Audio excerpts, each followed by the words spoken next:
Hello, friends, and welcome back to Malicious Compliance Stories. Starting strong with a tale of neighbors who refuse to grasp the simplest concept.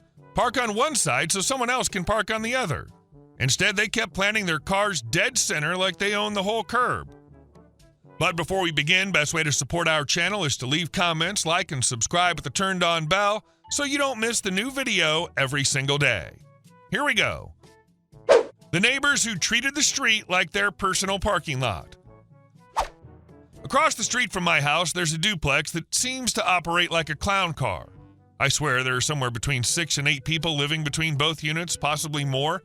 I've stopped trying to count. They come and go at all hours like it's a transit hub. And despite having 2 single-car garages and a big paved space between the units about the size of half a basketball court, they still manage to park like absolute idiots. Now the curb in front of my house can comfortably fit 2 full-size cars. It's not rocket science. Hug one end or the other so someone else can fit in the remaining space. Basic parking etiquette. So the first few times they parked dead center like they were posing for a photo shoot. I walked over and politely asked them to park either forward or back, not smack dab in the middle. They apologized, they nodded, they said they understood, and then they kept doing it every single time. So fine, if courtesy doesn't work, petty revenge does. I parked my second car right in the middle of that curb space, and my primary car in my driveway. That middle of the curb spot, permanently occupied now. They wanted to be inconsiderate. I could be inconsiderate way longer. And guess what? My second car's been parked there for months. It basically lives there now. It's practically part of the landscaping. Then comes this morning, garbage day. I walk out to set out my bins like a normal human being and immediately notice something is off. In front of my house, next to my bins and my next-door neighbor's bins are their bins, all of them. They dragged their garbage across the street and lined up their cans alongside mine like we were running some kind of curbside community depot. 6 bins total, towering in front of my house like a plastic army. My first thought, great. Now garbage pickup is going to think we're hoarders and skip the cans entirely. Luckily, the garbage truck came, did its job, and emptied all of them. Crisis averted. But when I returned home that evening, their bins were still there. All 3 of their cars were in their driveway, so I knew they were home. Conscious, walking around, fully capable. They just didn't bother to walk 20 steps to retrieve their bins. Nope, they left them in front of my house like it was my responsibility now. So at that point, I decided if we were going to do petty, we were going to do it professionally. I rolled their bins back across the street and placed them neatly right in front of the very entrance of their long 5-car tandem driveway, not blocking their garage, just blocking the very beginning of the driveway.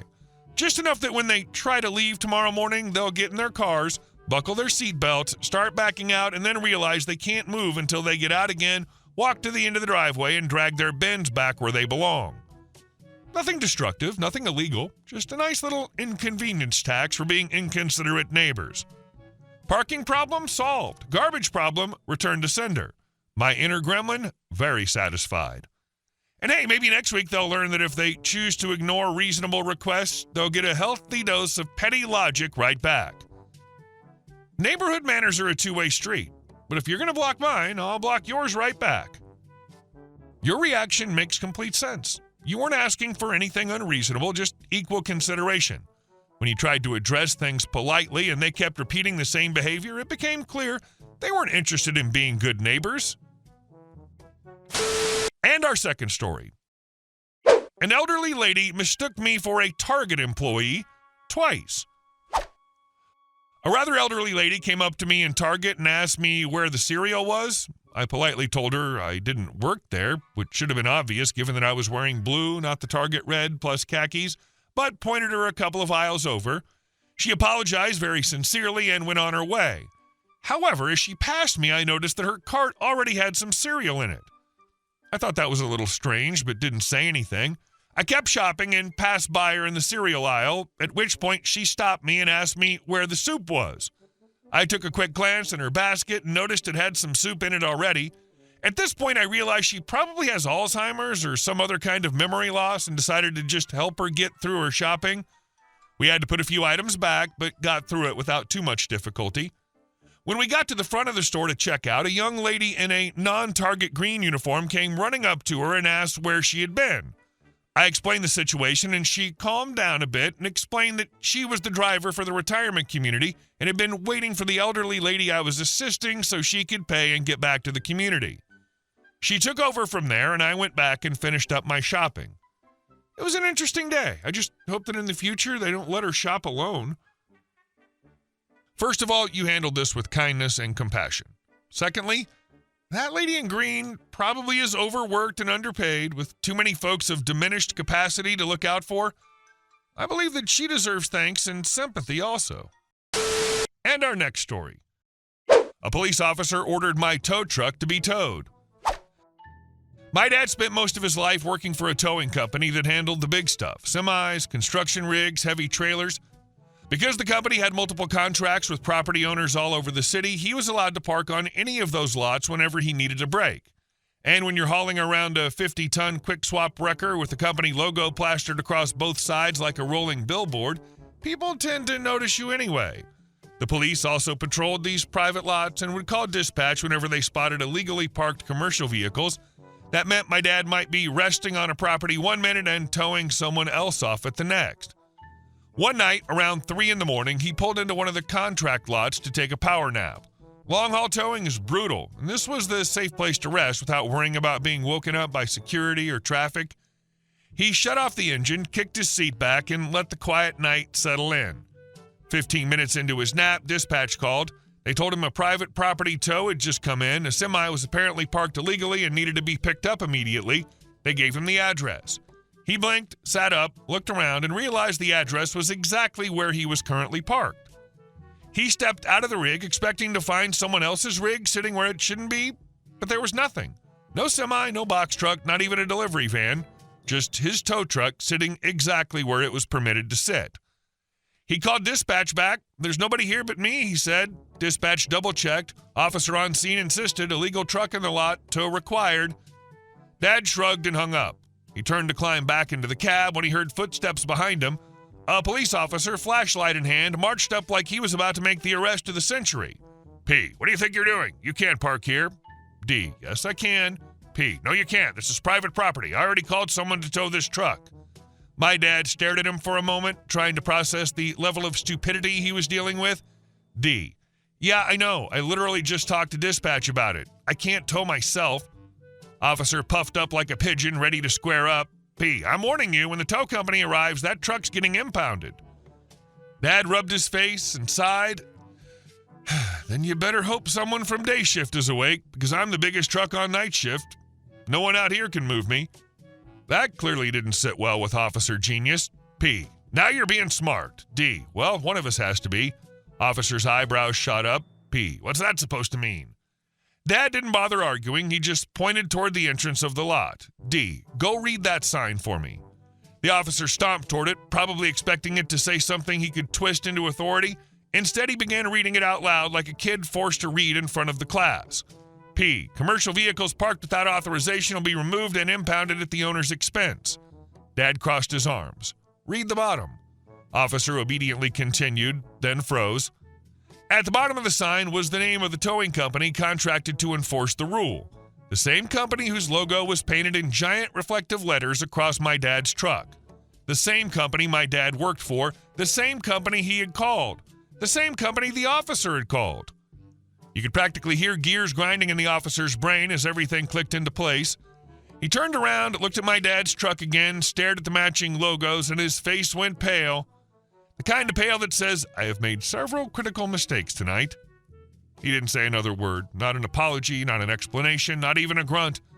He just did the walk of shame back to his cruiser, got in, and drove off like he hoped no one had seen any of it. My dad climbed back into his truck, called dispatch to let them know Officer Dumbutt had tried to tow the contracted tow truck off the property, and finished his nap with a brand new story to laugh about when he got home in the morning. Later that week, Dad heard from another officer that the entire department roasted that guy for trying to tow a truck owned by the company printed on the sign he used as justification. The sign. Oh, the beautiful, beautiful sign. Forcing the officer to read it aloud is a power move of psychological genius. He made the officer verbally walk himself into the trap. You can just see the moment the synopses finally fire, the moment his brain connects. Sign, company name, truck logo. Oh no. And our last story. The mother-in-law who tried to evict me from my own house. Looking back on everything my husband's mother has pulled, it's honestly a miracle I didn't just salt the earth behind her. This woman, let's call her BB, had been a constant storm cloud over our relationship for years. She adored my husband, but in a way that crossed the line from normal maternal affection into something clingy, delusional, and downright invasive. The first big meltdown happened in March 2017, just a few weeks after Valentine's Day. I wasn't even home. I was at work.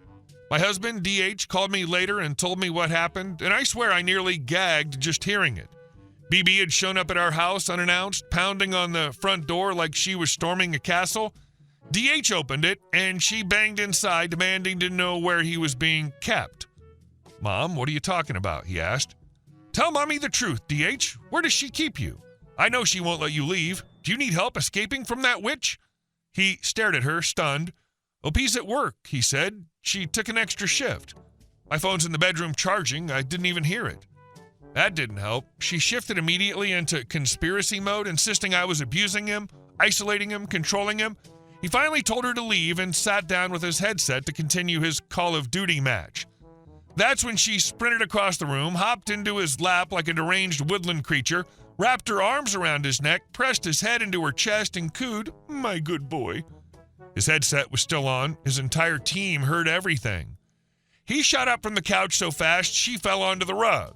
His buddies were howling with laughter while he chased her out of the house, waving his Xbox controller like he was banishing a demon. To this day, his old gaming friends still tease him about his lap dance from Mommy. That was round one. Round two, much worse. By June 2017, DH was in med school and pushing himself hard, too hard. One day, he tore his ACL at the gym. The injury was bad enough that the doctor estimated 6 months to a year for full recovery. It threw him into a depression. He eventually decided he didn't want to be a doctor after all. Med school had been his mother's dream, not his. BB reacted like someone had shot her in the foot. "How could you do this?" she shrieked. "You're ruining your future." "I don't want to be a doctor," DH told her. "It's not for me." "Did OP put you up to this?" she yelled. "This is her fault." I retreated to the bathroom because my digestive system decided extreme stress was an Olympic sport. I hid there for 4 hours. While DH healed, his dealership job allowed him to work light duty behind a desk. I picked up more shifts to cover the shortfall. BB decided that me working extra hours was spousal neglect and that I was forcing him to abandon med school. In her mind, this justified her next stunt, the worst one. I came home one afternoon, bone-tired and starving, only to find a moving van blocking my driveway. I parked on the street and walked inside to find BB screaming at DH while movers hauled boxes from her van into my living room. "What the hell's going on?" I asked. BB turned to me. "I'm not going to let you ruin my baby boy's future. I'm moving in, and you're leaving." I blinked. "Come again?" She thrust a piece of printer paper at me. The word eviction was written across the top in 72-point font. No letterhead, no signature, no legal anything, just her typing. "You have to leave immediately," she said, "or I'll call the police and tell them you're trespassing in my son's home." DH looked sick. He couldn't even meet my eyes. I was exhausted, pissed off, and done being polite. If she wanted to call the police, fine, let her. "Call them," I said, smiling. Something in her expression faltered. She dialed anyway, and the performance she gave over the phone was so absurd I almost applauded. She told the operator I was abusing DH, controlling him, injuring him so he'd drop out of med school, refusing to leave a property she owned, the whole circus. While waiting, I grabbed a beer, cracked it open, stretched my legs on the coffee table, she hated that, and flipped through channels like I had all night. When the officers knocked, I didn't move an inch. "BB," I said sweetly, "you wanted them here. Go open the door." She ushered them in and immediately pointed at me. "That's her. She won't leave my house." One officer looked around. "Ma'am, you're aware you're trespassing in this woman's home, correct?" "She's lying," BB shrieked. "DH owns this house." The officer turned to me. "Who actually owns this residence?" "My husband and I rent this house from our landlord," I said. "I can give you his number." They called. The landlord confirmed everything. The officer came back and folded his arms. "Ma'am, you're not on the lease and you don't live here. You need to leave." BB turned to DH desperately. Tell them I live here." DH finally looked up. "Mom, please leave." That broke her. She lunged toward the door, shoved the officer trying to escort her, and started shrieking about being assaulted. Within seconds, she was on the floor, cuffed, screaming that she was being attacked and nearly foaming at the mouth. They hauled her out, kicking and spitting. She spent the night in jail and was charged with assault and resisting arrest. She went no contact with us for a few years. Honestly, best sleep I'd had in years.